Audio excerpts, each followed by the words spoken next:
Hello everyone.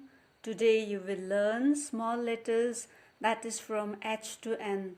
In the previous class you have already learned the letters, that is from A to G. From A to G, small letter A to G. But today you will learn small letters H to N. H to N. So are you ready?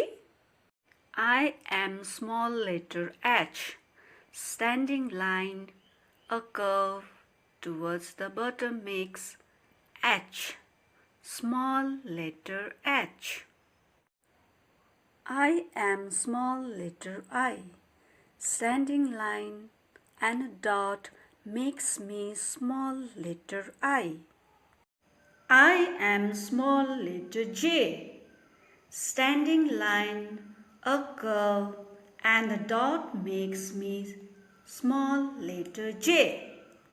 I am small letter K, standing line, slanting line and one more joint slanting line towards the bottom makes me small letter K, small letter K. I am small letter L, small letter L.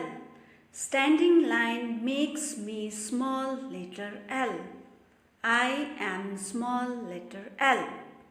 I am small letter M, small letter M. Standing line and a curve from the middle and one more joint curve towards the bottom makes me small letter M, small letter M. I am small letter N, small letter N, standing line and a curve from the middle towards the bottom makes me small letter N, small letter N.